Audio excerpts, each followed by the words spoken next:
Lily Carter walked home after another long day at the diner. The streets were empty, the lights from the stores fading as she passed.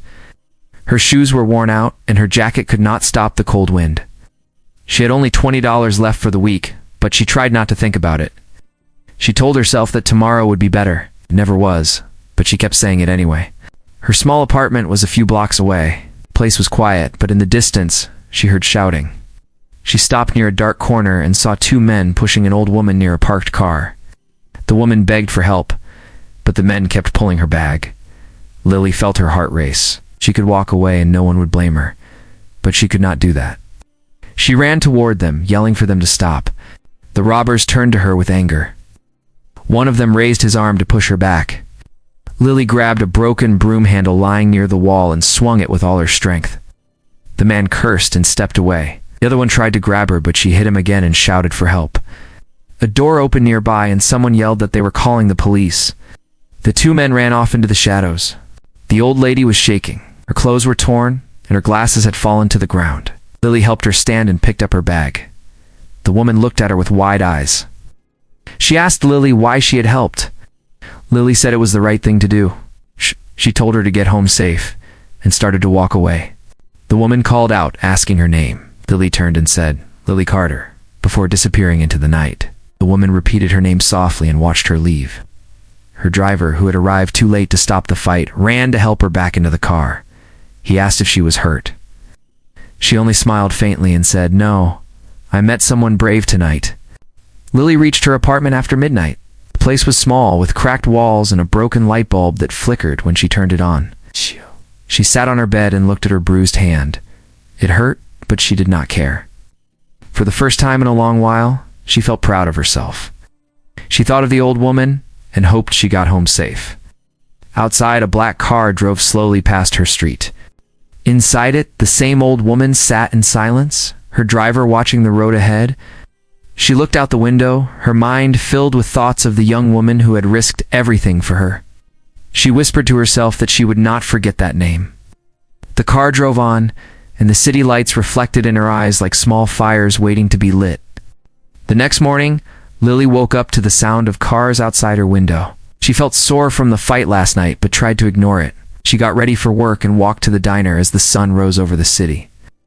The smell of coffee and fried eggs filled the air. She tied her apron and started her shift like any other day. Customers came and went. No one knew what had happened the night before. To everyone, she was just a quiet girl working hard for tips. Around noon, a black car stopped outside the diner.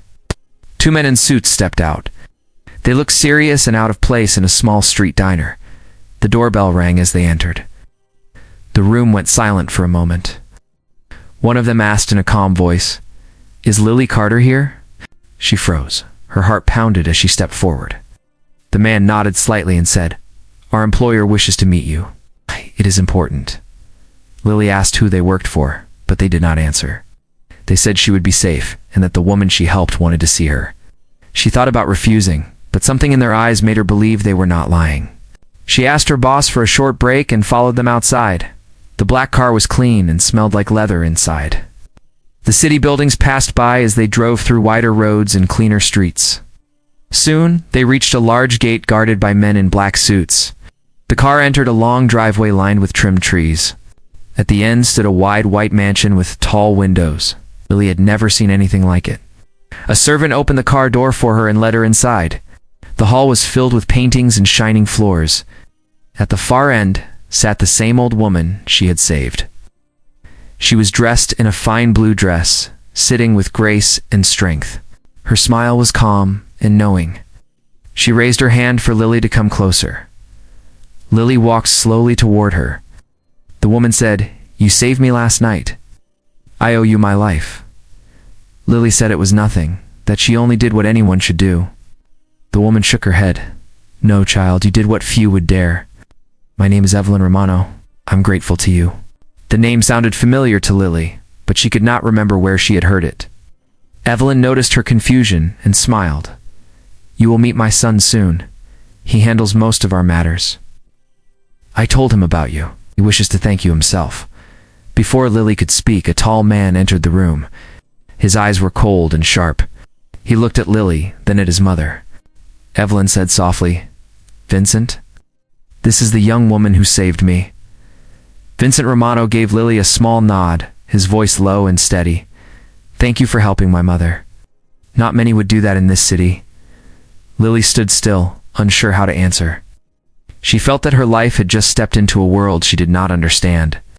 Vincent Romano watched Lily closely as his mother spoke. He stood tall, his dark suit perfect, his face calm but unreadable. Lily felt small under his gaze. Evelyn asked her to sit and told a servant to bring tea. The mansion was silent except for the ticking of a clock. Lily sat carefully and tried not to show her nerves. Evelyn thanked her again and said she wanted Lily to stay for a while. She explained that she lived a quiet life now, but she liked having someone kind near her. Lily said she could not afford to miss work, but Evelyn smiled and said she would take care of that. Lily agreed, though she did not understand why a rich woman wanted her company. Vincent said little during the talk. When he did speak, his words were direct. He told Lily to stay away from certain parts of the house and never talk to anyone outside about what she saw inside. Later that day, Evelyn showed Lily around the mansion. The place was full of guards, cameras, and silent workers who moved fast and spoke little. Lily began to realize that this was not a normal home. Still, Evelyn treated her like family. She gave her clean clothes, a warm room, and food that Lily had not tasted in years. For the first time, she slept in a soft bed without worrying about rent or noise outside. In the following days, Lily helped Evelyn with small things. She read to her, walked with her in the garden, and listened to her stories about the past.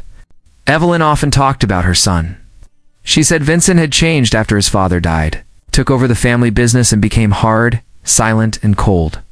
Lily saw that too. Whenever he entered the room, everyone went quiet, spoke little, but people obeyed him without question.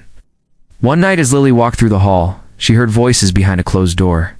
Vincent was talking to a man in a low voice. She stopped for a moment, hearing words like shipment, security, and deal. She stepped back quietly, not wanting to be seen. She began to understand that Vincent was more than just a businessman. The house was full of secrets, and danger lived behind the calm faces. The next morning, Evelyn asked her if she was afraid. Lily said no, but her eyes told a different story. Evelyn smiled softly and said that fear was not always bad. "I taught people to be careful." She then held Lily's hand and told her that she was special. Vincent watched from the doorway, his expression unreadable. For the first time, Lily saw something different in his eyes. It was not coldness, but curiosity. As the sun set, Lily stood on the balcony, looking at the city lights. She did not know where this new life would take her, but she felt something changing. She was no longer the broke girl who worked at the diner. She was now part of something much bigger, something that could change her life forever. A week passed, and Lily grew used to the mansion's quiet rhythm. She helped Evelyn every morning, walked with her in the garden, and sometimes shared meals with Vincent, though he rarely spoke. The guards nodded to her with respect now. But behind every polite smile, Lily felt something tense in the air. Men came and left the house at strange hours. Vincent took long phone calls in private, and Evelyn looked worried whenever he left. One night, thunder rolled over the city. Vincent was away for a meeting. Evelyn and Lily sat in the living room watching the rain when the lights flickered. The guards outside moved fast, their radios buzzing. Then came a loud crash at the back gate. Evelyn stood up in fear as glass shattered in the hall. Men in black masks burst through the windows, shouting orders. Gunfire echoed through the mansion. Lily grabbed Evelyn's arm and pulled her behind the sofa. A guard ran in and told them to stay down, then fired toward the doorway. Lily's hands shook, but she refused to freeze. She saw a pistol on the floor beside a fallen guard. Without thinking, she grabbed it. When one of the attackers ran toward them, she fired once. The man fell. Smoke filled the air, and Evelyn screamed her name, but Lily stayed focused. She helped Evelyn crawl toward a safer corner as more guards rushed in. Minutes later, Vincent's car raced through the front gate. He stormed inside with his men, returning fire as he shouted orders. He found Lily beside his mother, her face pale but steady.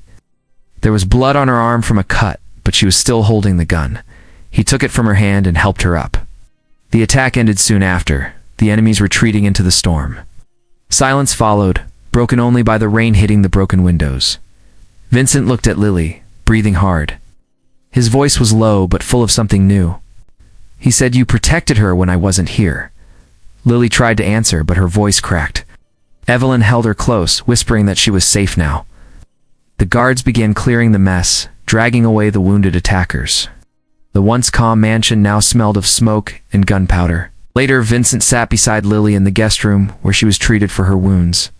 He watched as the doctor cleaned the cut on her arm.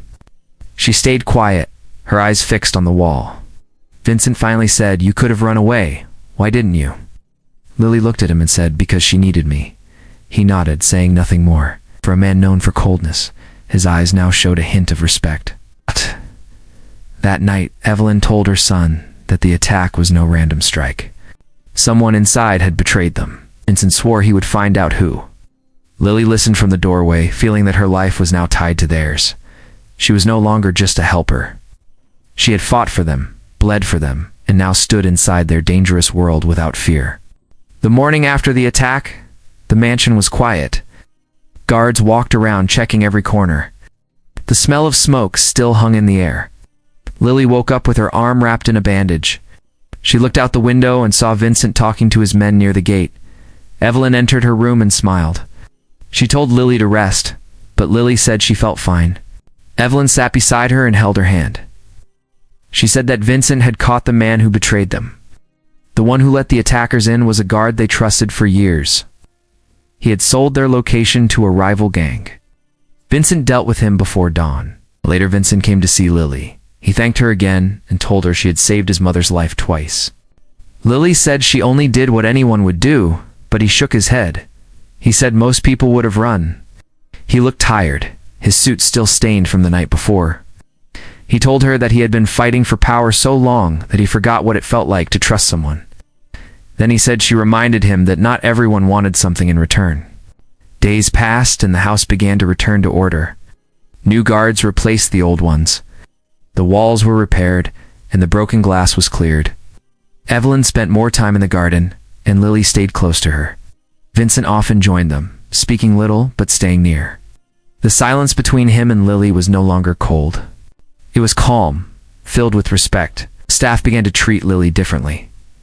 They called her Miss Carter now. She was no longer the poor girl from the diner. She was part of the family. One evening, Evelyn asked Lily what she wanted for her future.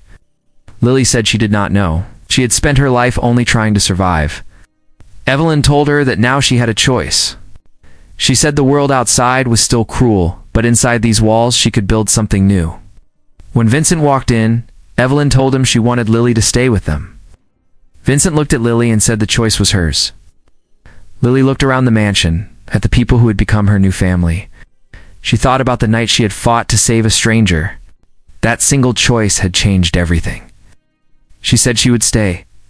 Evelyn smiled and hugged her. Vincent nodded once and said that from now on she would work beside him. She would help manage the legal side of their business and handle the charities his mother supported. As the night came, Lily stood on the balcony.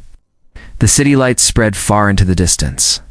She remembered her old apartment, her broken shoes, her tired hands from washing dishes.